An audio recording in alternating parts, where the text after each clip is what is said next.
नमस्कार प्रिय साथियों, मैं हूं आपके साथ सत्यम विष्णु अवस्थी और आप देख रहे हैं सरल उपाय सहज समाधान। साथियों, आज के इस वीडियो में हरितालिका व्रत यानी कि तीजा के प्रमुख नियमों पर चर्चा करेंगे।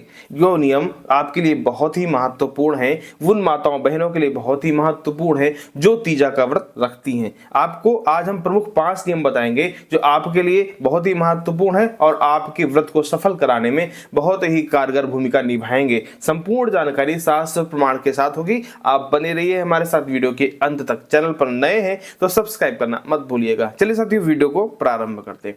देखिए साथियों, हमने आपको जैसा कि पिछली वीडियो में बताया था कि हरितालिका का व्रत बहुत ही महत्वपूर्ण है सनातन संस्कृति में अपने सौभाग्य की वृद्धि के लिए, पति की लंबी उम्र के लिए, और बहुत ही कठिन व्रत माना जाता है। इसमें सिर्फ उस दिन ही नहीं, एक दिन पहले से ही जो नियम है वो प्रारंभ हो जाते हैं। सबसे पहले नियम की बात करते हैं साथियों। सबसे पहला नियम यह है कि आपको व्रत के एक दिन पहले से ही लहसुन, प्याज, बैंगन, नींबू इत्यादि का त्याग करना चाहिए। मतलब जो तामसिक भोजन है उनको आपको त्यागना चाहिए पहले दिन से ही। सबसे पहला नियम तो ये हो गया। दूसरा नियम ये हो गया कि आपको सबसे पहले दिन यानी कि एक दिन पहले ही आपको पूरे घर की साफ सफाई कर देनी चाहिए, घर के मंदिर की साफ सफाई कर देनी चाहिए।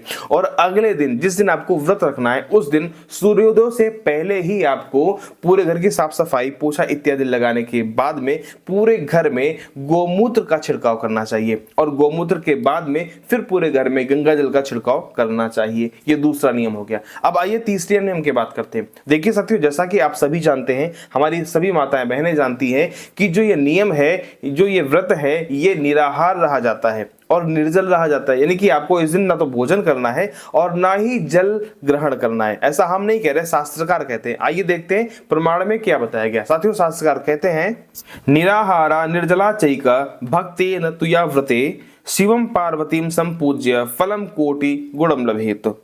निराहारा निर्जला चैका यानी कि आपको इस व्रत में निराहार रहना है और निर्जला रहना है। और नीचे बताया गया शिवम पार्वती संपूज्य यानी कि माता पार्वती और भगवान शिव की पूजा करने से इस व्रत का आपको पूर्ण फल प्राप्त होता है। बात समझ में आई? तो आपको इस व्रत को निराहार रहना है और निर्जला रहना है। यानी कि आपको ना तो पानी पीना है और ना ही भोजन ग्रहण करना है। कब से कब तक? जैसे ही आपका सूर्योदय हो जाता है, जिस दिन आपको व्रत रखना है उस दिन जैसे ही सूर्योदय हो जाता है आपको उस व्रत को उठा लेना है। और फिर उसके अगले दिन जब आपका सूर्योदय हो जाएगा उसके बाद ही दान इत्यादि करने के बाद में आप व्रत का पारण करेंगे। तो बात समझ में आ गई। ये रहा तीसरा नियम। आइए चौथे नियम की बात करते हैं। देखिए साथियों, जैसा कि हमने आपको पहले ही बताया कि हमारी माताएं बहनें खुद के लिए कुछ नहीं करती। कितने भी व्रत हैं, पति की लंबी उम्र के लिए हो गए, बच्चों की लंबी उम्र के लिए हो गए, सुख समृद्धि के लिए हो गए, लेकिन अपने लिए कोई कुछ नहीं करता। हमारी माताएं बहनें अपने लिए कुछ भी नहीं करती और एक से एक कठिन व्रत रहने के लिए तैयार रहती हैं अपनी पति की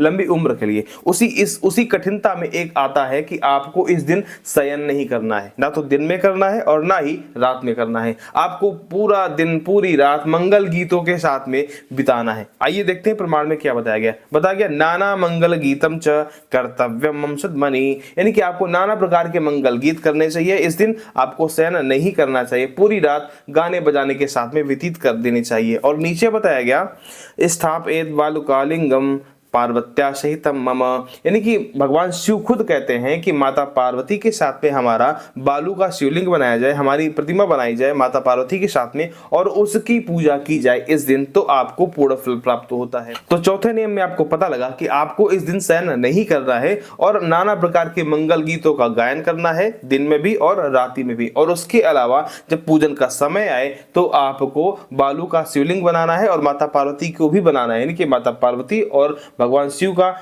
आकार बनाना है और फिर उसके बाद में उनकी पूजा करनी है।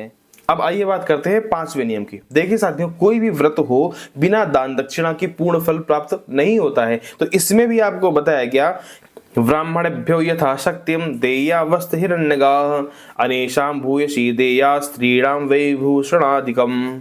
देखिए साथियों, इस प्रमाण में बताया गया, ब्राह्मणभ्यो यथाशक्तिम देया वस्त्र हिरण्यगाः यानी कि आपको यथा सामर्थ्य के अनुसार, यथाशक्ति के अनुसार ब्राह्मणों को वस्त्र इत्यादि दान करना चाहिए, आभूषण इत्यादि दान करना चाहिए। गायों का दान भी आप कर सकते हैं और इसके अलावा आप कुछ द्रव्य दक्षिणा भी समर्पित कर सकते हैं। अन्य लोगों को आप भूयसी दक्षिणा दान कर सकते हैं। और उसके बाद बताया गया, स्त्रियों को आप आभूषण इत्यादि दान कर सकते हैं, सोने या फिर चांदी की कोई चीज आप दान कर सकते हैं। तो ये 5 नियम हैं जो प्रत्येक हमारी माता बहनों को मानने चाहिए, जो ये व्रत रखती हैं उनके लिए बहुत ही महत्वपूर्ण है और इस व्रत को सफल करने में ये 5 नियम आपको बहुत ही मददगार साबित होंगे। तो आज की इस वीडियो को यहीं तक रखते हैं, मिलते हैं अगले वीडियो में, तब तक के लिए नमस्कार।